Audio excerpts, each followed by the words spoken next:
देखिए, जब कोई गुरु अपने शिष्य पर प्रसन्न होते हैं या उन्हें कुछ शिक्षा, कुछ उपदेश देना चाहते हैं, तो वे अपने जीवन का अनुभव सुनाते हैं। और नारद जी जैसे महान देवर्षि, वे केवल इस जीवन का नहीं, उन्हें तो अपने विगत सारे जन्म याद हैं, तो वे अपने पिछले जन्मों का अनुभव वेदव्यास जी को समझाते हैं, अपने शिष्य को समझाते हैं और बड़ी सुंदर कथा बताते हैं। नारद जी कहते हैं, व्यासदेव तुम मुझे अभी इस रूप में देखते हो, वीणा हाथ में लिए, नारायण नारायण किए, तीनों लोगों में घूमते हुए। साउंड स्लो रखिए। तो इस प्रकार से नारद जी ने कहा कि मैं तुम्हें अपने पिछले जन्म का अनुभव बताता हूं। वेदव्यास जी सुनने को बड़े उत्सुक हुए, कहा अवश्य। तब नारद मुनि ने कहा कि वेदव्यास जी, मैं पिछले के पिछले जन्म में गंधर्व था। गंधर्व कौन होते हैं? जो गायक होते हैं, जो बहुत सुंदर गाते हैं, और स्वर्ग के जो गायक हैं विशेषतः उन्हें गंधर्व कहा जाता है। तो ये स्वर्ग के गंधर्व थे नारद जी, और इंद्र आदि देवताओं को प्रसन्न करने के लिए भांति भांति के गीत गाया करते थे। वे बताते हैं कि लेकिन हे व्यासदेव, मैं इतना सुंदर गाता था, इतना सुंदर गाया करता था कि मेरी कीर्ति ब्रह्मलोक तक गई। अब आप कहेंगे ये ब्रह्मलोक क्या है? तो वर्णन आता है कि भगवान की यह जो सृष्टि है, ये जो भौतिक जगत है, इसमें 14 लोक हैं, 14 भुवन जिन्हें कहते हैं। 14 भुवन हैं और इनको 3 हिस्सों में बांटा गया है। नीचे के कुछ लोक, फिर बीच के मध्य लोक और ऊपर के लोक, इन 3 में विभाग किया है, इसलिए 3 लोक भी कहा जाता है। तो मुख्यतया 14 लोक हैं। सबसे ऊपर है ब्रह्मलोक, जहां ब्रह्मा जी निवास करते हैं, और फिर उसके नीचे प्रजापतियों का लोक, तपस्वियों का लोक, अनेक लोक हैं। फिर स्वर्ग लोक आता है, स्वर्ग के नीचे भुवर लोक, भुवर लोक के नीचे हमारा पृथ्वी लोक, यह एकदम बीच में है। और फिर पृथ्वी के नीचे आते हैं पाताल, अतल, सुतल, तलातल, पाताल, तो जितने भी पाताल लोक हैं ये नीचे आते हैं। तो स्वर्ग में ये नारद जी गंधर्व थे। कहा लेकिन कीर्ति का ऐसा विस्तार हुआ कि ब्रह्मलोक, जो सबसे ऊंचा ब्रह्मा जी का लोक है, वहां मुझे बुलाया गया। और क्यों बुलाया? अब ब्रह्मलोक में ब्रह्मा जी के साथ तो सारे ऋषि मुनि संत महात्मा ही रहेंगे, क्योंकि ब्रह्मा जी तो सृष्टिकर्ता है, भक्त हैं भगवान के। तो ब्रह्मा जी के साथ बड़े बड़े ऋषि मुनि संत महात्मा निवास करते हैं, और वहां पर इनको बुलाया भगवान की सुंदर सुंदर लीलाओं को लयबद्ध होकर गाने के लिए, सुंदर संगीत गाने के लिए इनको बुलाया गया।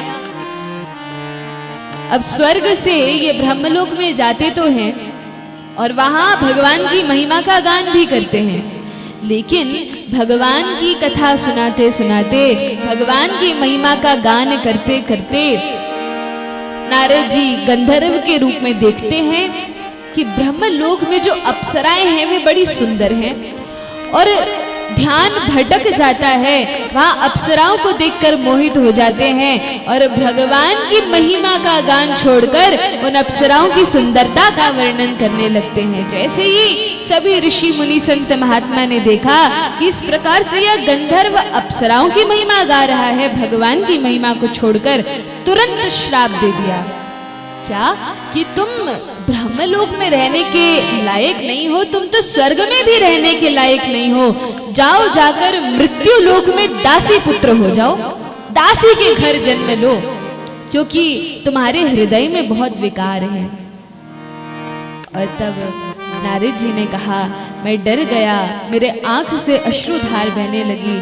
मुझे अपने अपराध के विषय में पता चला कि मैंने तो बहुत महान अपराध किया है।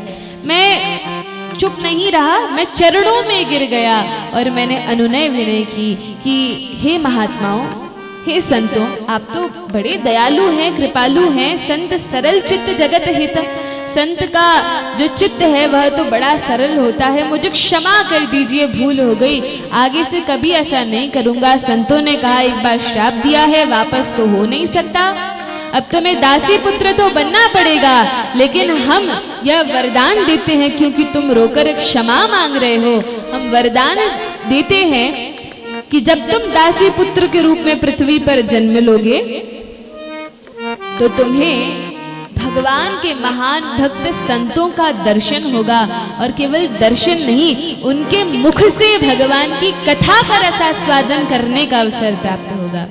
यह वरदान दिया। अब नारद जी दासी पुत्र होकर जन्म लेते हैं, लेकिन सौभाग्य ऐसा था, जिन माता के यहाँ जन्म लिया था वे माता ब्राह्मण की सेवा करती थी। एक ब्राह्मण के घर दासी थी, और वे ब्राह्मण के घर हर बार चतुर्मास के समय, अलग अलग समय सत्संग करने के लिए साधुगण पधारते थे, साधुओं की टोली आती थी। तो चतुर्मास का समय था और अनेक साधु महात्मा उन ब्राह्मण के घर आते हैं। नारद जी की माता तो सेवा करती ही है, नारद जी छोटे बालक थे, 4-5 वर्ष के बालक थे, और वे भी कथा सुनने आते थे, वे भी कथा में बैठते थे। जब सत्संग होता, जब साधु कथा सुनाते, वे भी वहां पर बैठा करते थे। साधु देखकर बड़े प्रसन्न हुए, अरे इतना छोटा बच्चा है और इस कथा में बैठकर कथा सुन रहा है। अपने पास बुलाकर सबसे आगे बैठाकर उन्हें कथा सुनाते। और जब नारद जी कथा का श्रवण पान करते तो धीरे धीरे हृदय में जितने विकार हैं वे सब विकार नष्ट होने लगे, और नारद जी का हृदय अत्यंत निर्मल हो गया, अत्यंत शुद्ध हो गया, कपट मुक्त हो गया। और तब नारद जी ने कहा कि मैं छोटा ही बालक था, लेकिन मेरा उन साधु संतों से इतना लगाव हुआ, मैंने अपनी माता से कहा, माता मुझे इन साधुओं के ही साथ जाने दो। तब माता ने रोते हुए कहा, बेटा देखो तुम मेरे अकेले सहारे हो, तुम्हारे पिताजी भी छोड़कर चले गए हैं, उनका भी स्वर्गवास हो गया, कोई और भाई बहन भी नहीं है, कोई रिश्ते नाते नहीं है, कोई मित्र संबंधी नहीं है, केवल तुम ही एक मेरी लाठी हो, तुम मुझे छोड़कर मत जाओ। तब नारद जी ने कहा, ठीक है माता, मैं भी नहीं जाता। लेकिन कुछ ही दिनों के पश्चात भगवान की प्रेरणा से, जिस समय नारद जी की माता एक गौ माता का दूध निकाल रही थी, गौ दोहन कर रही थी, उस समय ही रात्रि के समय एक सांप आता है और नारद जी की माता को डस लेता है और सर्प दंतन से उनकी मृत्यु हो जाती है। अब विचार कीजिए, नारद जी छोटे बालक थे, वैसे तो रो सकते थे कि अरे मेरी माता है छोड़कर चली गई, पिताजी भी नहीं है, लेकिन वे नारद जी रोते नहीं हैं। वे नारद जी मन ही मन भगवान को धन्यवाद करते हैं कि भगवान आप तो भक्त वत्सल हैं, जो भक्त के हित में होता है वही करते हैं, हो सकता है इसके पीछे भी आपकी कोई योजना हो। और बिना रोए नारद जी उस स्थान से अब निकल जाते हैं भगवान का भजन करने के लिए। अपना घर छोड़कर निकल गए भगवान का भजन करने के लिए। पूरे विश्व का, संसार भर का नारद जी ने भ्रमण किया, और भ्रमण करने के पश्चात एक स्थान पर, एक जंगल में जाकर विराजमान हुए, और जंगल में जाकर नदी में स्नान किया। पास ही में नदी थी, एक वृक्ष था, उस वृक्ष के नीचे नारद जी बैठ गए, ध्यान लगाया, मंत्र जाप किया, संध्या वंदन करके ध्यान लगा के बैठे ही थे कि नारद जी को नारद जी को अपने ध्यान में भगवान का दर्शन होने लगा। भगवान का चतुर्भुज रूप का दर्शन हुआ, सुंदर मकराकृत कुंडल भगवान धारण किए हैं, सुंदर भगवान का मुख मंडल है, बहुत सुंदर दर्शन नारद जी को अपने हृदय में ही हुआ। जैसे ही दर्शन हुआ नारद जी को तो ऐसा आनंद हुआ, ब्रह्म के किसी को दर्शन हो जाए, भगवान के दर्शन हो तो उस व्यक्ति को कितना आनंद होगा।